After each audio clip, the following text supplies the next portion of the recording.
لوگو اگر تم کو مرنے کے بعد جی اٹھنے میں کچھ شک ہو تو ہم نے تم کو پہلی بار بھی تو پیدا کیا تھا، یعنی ابتدا میں مٹی سے، پھر اس سے نطفہ بنا کر، پھر اس سے خون کا لوتھڑا بنا کر، پھر اس سے بوٹی بنا کر جس کی بناوٹ کامل بھی ہوتی ہے اور ناقص بھی، تاکہ تم پر اپنی خالقیت ظاہر کر دیں۔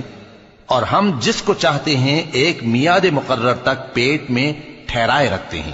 پھر تم کو بچہ بنا کر نکالتے ہیں، پھر تم جوانی کو پہنچتے ہو، اور بعض قبل از پیری مر جاتے ہیں،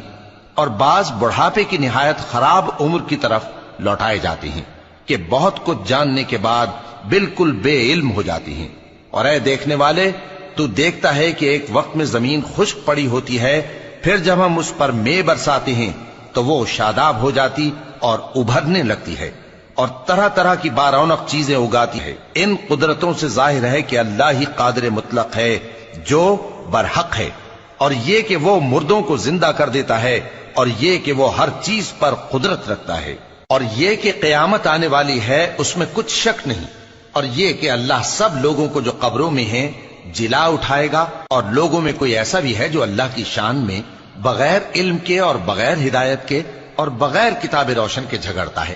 اور تکبر سے گردن موڑ لیتا ہے تاکہ لوگوں کو اللہ کے رستے سے گمراہ کر دے۔ اے سرکش، یہ اس کفر کی سزا ہے جو تیرے ہاتھوں نے آگے بھیجا ہے،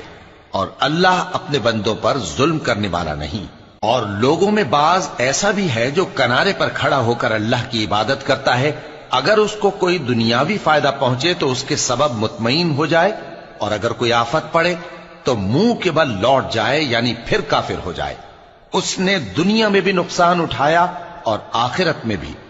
یہی تو صاف نقصان ہے۔ یہ اللہ کے سوا ایسی چیز کو پکارتا ہے جو نہ اسے نقصان پہنچائے اور نہ فائدہ دے سکے، یہی تو پرلے درجے کی گمراہی ہے۔ بلکہ ایسے شخص کو پکارتا ہے جس کا نقصان فائدے سے زیادہ قریب ہے۔ ایسا دوست بھی برا اور ایسا ساتھی بھی برا۔ جو لوگ ایمان لائے اور عمل نیک کرتے رہے، اللہ ان کو بہشتوں میں داخل کرے گا جن کے نیچے نہریں بہ رہی ہیں۔ کچھ شک نہیں کہ اللہ جو چاہتا ہے کرتا ہے۔ جو شخص یہ گمان کرتا ہو کہ اللہ اس کو دنیا اور آخرت میں مدد نہیں دے گا، تو اس کو چاہیے کہ اوپر کی طرف یعنی اپنے گھر کی چھت میں ایک رسی باندھے، پھر اس سے اپنا گلا گھونٹ لے، پھر دیکھے کہ آیا یہ تدبیر اس کے غصے کو دور کر دیتی ہے۔ اور اسی طرح ہم نے اس قرآن کو اتارا جس کی تمام باتیں کھلی ہوئی ہیں، اور یہ یاد رکھو کہ اللہ جس کو چاہتا ہے ہدایت دیتا ہے۔ جو لوگ مومن یعنی مسلمان ہیں